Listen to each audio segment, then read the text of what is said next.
আমার হায়াতি লেখিকা মারুফা ইসলাম সিজন 2 পর্ব 16। ড্রয়িং রুমে ভরা মজলিসে আদিব হায়াতের পাশ ঘেঁষে বসে আছে। কখনো কখনো হায়াতের কোমর আঁকড়ে ধরছে ছোট বাচ্চাদের মতন, কখনো কখনো হায়াতের শাড়ির আঁচল পিঠ থেকে সরিয়ে উন্মুক্ত পিঠে নিজের ঠান্ডা হাতটা চেপে ধরছে। আর হায়াত বারবার লজ্জায় চোখ বন্ধ করছে। এই লোকটা ওকে শুধু লজ্জায় দিয়ে যাচ্ছে, সেই থেকে চোখ তুলে কিছু বলবে তারও উপায় নেই। ড্রয়িং রুম ভর্তি লোকজনের জন্য কাজী বিয়ে পড়িয়ে চলে গেছেন। আলিয়া বেগম দূরে দাঁড়িয়ে শাড়ির আঁচলে মুখ চেপে কান্না আটকাচ্ছেন। আরিফ চৌধুরী বলল, আবহাওয়া খারাপ, বাইরে আমাদের এই দিকে থেকে বিদায় নিয়ে রওনা দেওয়া উচিত। কি বলো বাবা? বলে আলতাফ চৌধুরীর দিকে তাকালো। তিনিও বলল, তাড়াতাড়ি, রাত অনেক হচ্ছে, এদিকে তো দেখতে হবে তাই না? বৃষ্টি নামবে হয়তো, রাতও অনেক হয়েছে। তার কথাই সবাই মাথা নাড়িয়ে সম্মতি দিল। আব্দুল শিকদারের মুখটা অন্ধকার হয়ে গেল। মেয়েকে বিদায় দিতে হবে, তবে তার যে আর উপায় নেই। হ্যাঁ, তিনি রাজি হয়েছেন মেয়ের সুরক্ষার জন্য, এমন না আদিবকে তার পছন্দ নয়। রাব্বি ভ্রুকুচকে তাকিয়ে আছে বোনের দিকে, হঠাৎ গম্ভীর গলায় বলল, আব্বু, আমিও যাব আপুর সাথে ভাইয়ার বাসায় আদিতার সাথে। আরিফ চৌধুরী মুচকি হেসে বলল, যখন ইচ্ছে তখন যেতে। এখন আমাদের সাথে তো নিবই, যখনই বোনকে দেখতে মন চাইবে চলে যাবে, ঠিক আছে? আলিয়া বেগম ম্লান হেসে এগিয়ে আসলো মেয়ের দিকে। হায়াত মাকে দেখে চোখের পানি ঝরঝর করে ছেড়ে দিল। আর এইদিকে আদিব ওর হাত এখনো সোফার পিছনে থেকে কোমরে রাখা।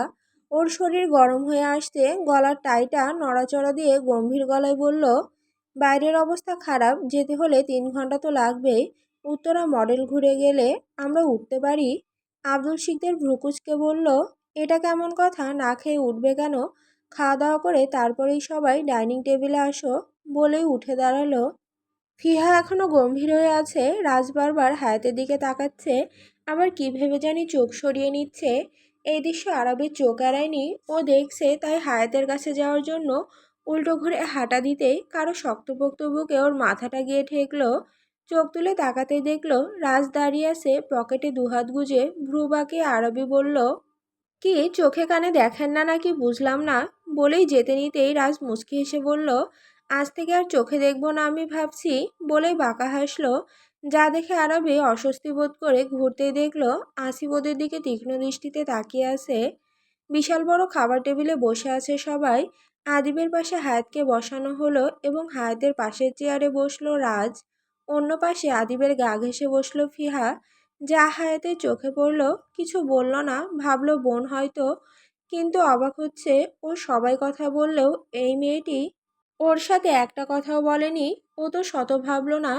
আদিব নিজ দায়িত্বে নিজের স্ত্রীর প্লেটে খাবার বাড়তে নিলে আলিয়া বেগম দ্রুত বলল, আসলে আমাদের বংশের নিয়ম, বিবাহ বন্ধনে আবদ্ধ হলে জামাই বউ এক প্লেটে খাবার খাওয়া, এক গ্লাসে পানি খাওয়া প্রথম দিনে। বলেই ইতস্তত বোধ করলো। ফিহা এইসব দেখে রাগে মুখ বাঁকালো।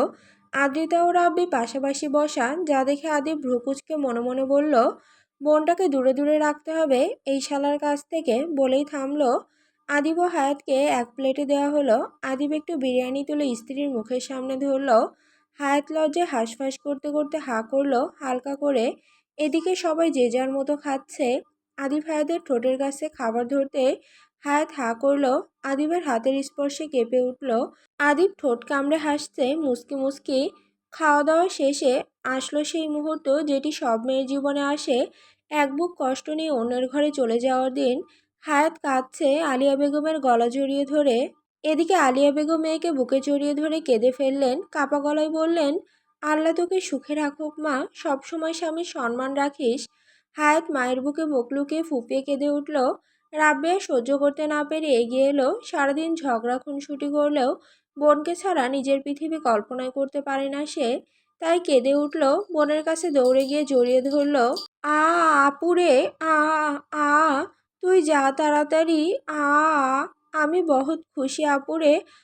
এত খুশি যে আমার মন চাচ্ছে খুশিতে নাকের সর্দি এক করতে। আপুরে, তুই যা তাড়াতাড়ি, গেলে আব্বু রান্না সব মজা আমি একাই খাবো রে। আ তুই যা তাড়াতাড়ি। আ বলেই থামলো। উপস্থিত সবাই তাজ্জব বনে গেল, কি বলে এই ছেলে। আর আদিব, সে তো আকাশে উঠছে, নিজের কানকে বিশ্বাস করতে পারছে না। এ কেমন ভাই, এ কেমন শালা প্লাস্টিকের বাচ্চা। হায়াত কান্না ভুলে ফ্যালফ্যাল করে তাকিয়ে আছে রাব্বির দিকে, যা দেখে রাব্বি আবারও কেঁদে উঠে বলল, আপুরে আমার সর্দি বের হলো বলে টিস্যু দে। আ আ আপুরে যা স্বামীর কথা মেনে চলিস। আ আমারে পারলে ক্ষমার দৃষ্টিতে দেখিস। আজ সকালে তোর ব্যাগ থেকে 3,000 টাকা মেরে দিয়েছিলাম। আ আব্দুল শিকদারের চোয়াল ঝুলে গেল। এ বলে কি? আর আরিফ চৌধুরী মনে মনে কপাল চাপড়াচ্ছে আর ভাবছে, এ কি আমার হারামজাদার রক্তের ভাই নাকি একই রকম? আসলে এই ছেলে সত্যি আব্দুলের মতো নাকি আদিবের রাব্বি? আর ভাবতে পারল না, তার আগে ফোন বেজে উঠল। পকেট থেকে ফোন বের করে দেখলো রাগিনী কলিং, যা দেখে ফাঁকা ঢোক গিলে কল রিসিভ করতেই স্ক্রিনে ভেসে উঠল স্বর্ণালী এক মহিলার দুধে হালতা চেহারা, বয়স 40-এর কোঠায়, তবে বোঝার উপায় নেই তার বয়স 40, দেখে মনে হবে 30 বছরের যুবতীদের মতো। পরনে ব্ল্যাক কালারের শাড়ি, চুলগুলো সুন্দর করে খোপা করা। আরিফ চৌধুরী মুচকি হেসে কিছু বলতে নিবে, তার আগে সুফিয়া খান গম্ভীর গলায় বলল, কি ব্যাপার সাদাত কোথায়? হায়াত মামুনিকে নিয়ে বাড়ি গেছো? বলেই তাকালো। এইগুলো হায়াত দেখছিল মহিলাকে দেখে আদিবের দিকে তাকিয়ে। চেহারা খুঁটিনাটি দেখছে, হ্যাঁ একই রকম দেখতে। তবে আদিব একটু শ্যামলা, শ্যামলা বলা চলে না, ফর্সাই। তবে এই মহিলা বিদেশি নাকি? একদম উজ্জ্বল ফর্সা, চোখগুলো কেমন তীক্ষ্ণ নজর করছে, যা দেখে ফাঁকা ঢোক গিলতে লাগলো হায়াত। পাশ থেকে আদিব হায়াতকে টেনে নিজের পাশে নিয়ে বলল, আমার মা জননী, ওটা ভয় পাওয়ার কিছু নাই, ফুসফুস। ঠিক তখনই আদিব ফোনটা হায়াতের দিকে বাড়িয়ে দিল, নাও ফুসফুস, কথা বলো। হায়াত আতঙ্কিত চোখে একবার ফোনের স্ক্রিনে আরেকবার আদিবের দিকে তাকালো। বুকের ভেতরটা কেমন ধুকপুক করছে, হাতও কাঁপছে হালকা।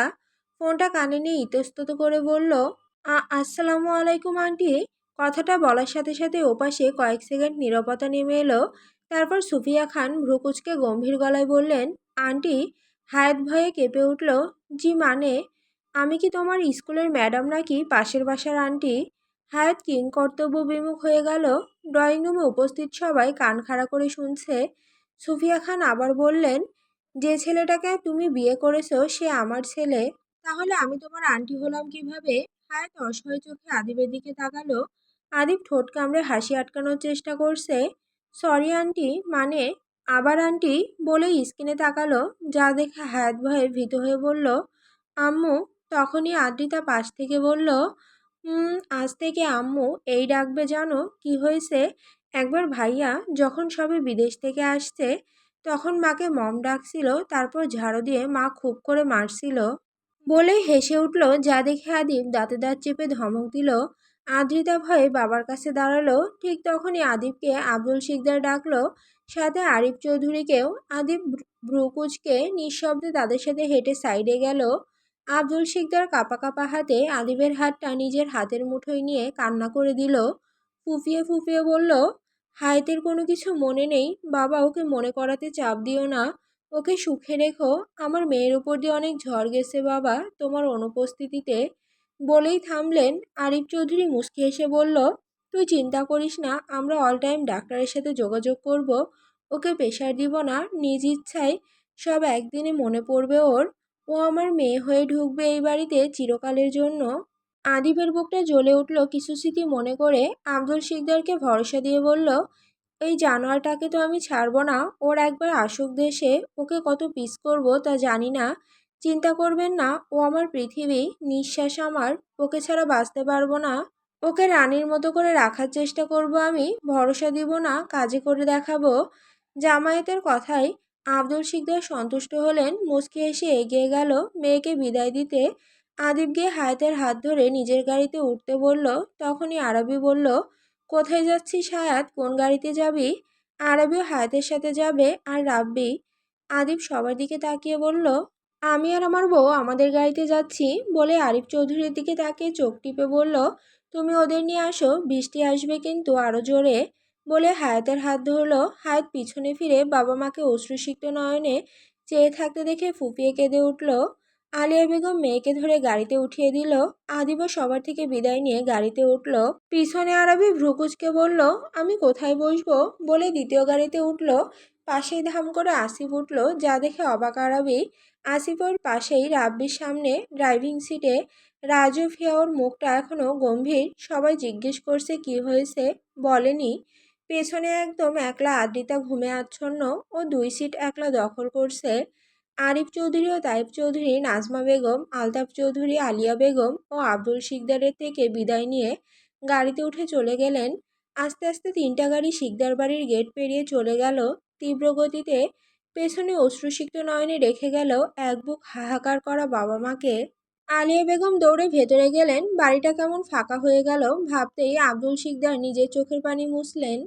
এই আপনি এত নড়াচড়া করছেন কেন? হ্যাঁ, আমার অসুবিধে হচ্ছে, বলেই জানালার সাথে লেগে বসলো আরাবি। যা দেখে আসিফ ভ্রুকুচকে বলল, আমি কোথায় নড়াচড়া করলাম? যা করার তো আপনি করলেন, ঝগড়ুটে মহিলা কোথাকার।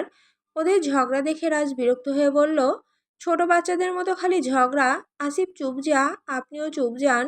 রাব্বি গম্ভীর মুখে বসে আছে, মুখে হাসি নেই। বাইরে তখন গুড়ি গুড়ি বৃষ্টি হচ্ছে। অন্যদিকে আদিবের গাড়িটা সবার পেছনে পড়ে গেছে। আগে গেলেও হায়াত বসে বসে কাঁদছে।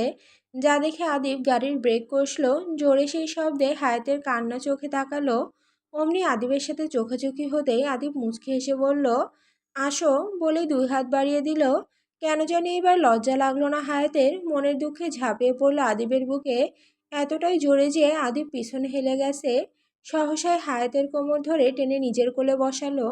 আদিবের গলায় মুখ গুজে কাঁদছে। যা দেখে আদিব ভ্রুকুচকে বলল, ফুসফুস, এত কান্নার কি আছে? থামো, একটু কান্না যাতে না দেখি। আদিবের কথা হায়াতের কানে পৌঁছালো না। কান্না থামাতে আদিব মুচকি হেসে নিজের হাতটা নিয়ে গেল হায়াতের পেটে, নাভির কাছে নিয়ে খামচে ধরল। সহসায় কান্না থেমে গেল। গলা থেকে মুখ উঠিয়ে ওর অবস্থান দেখে লজ্জায় চোখ বন্ধ করে ফেলল। আদিব মুচকি হেসে বলল, বউ, তোমার পজিশন দেখো, কেমন করে আসো মনে হচ্ছে। আর বলতে পারল না। হায়াত লজ্জায় মুখ গুজে দিল আদিবের গলায়। আদিব আস্তে আস্তে হায়াতের মুখটা তুলে ঠোঁটে ঠোঁট দাবিয়ে দিল। চুষতে লাগলো পাতলা গোলাপি রঙের অধর জোড়া। হাত আপনা আপনি হায়াতের বুকে ব্লাউজের ওপর দিয়ে চাপ দিল। শক্ত হাতের চাপে হায়াত চিৎকার করে উঠল, আহ, লাগছে। ব্যথায় কোকিয়ে উঠল হায়াত। আদিব পাগল হয়ে গেছে, উন্মাদের মতো ঠোঁট চুষতে লাগলো। হায়াত ছাড়া পেতে ছটফট করলো, তবে লাভ হলো না।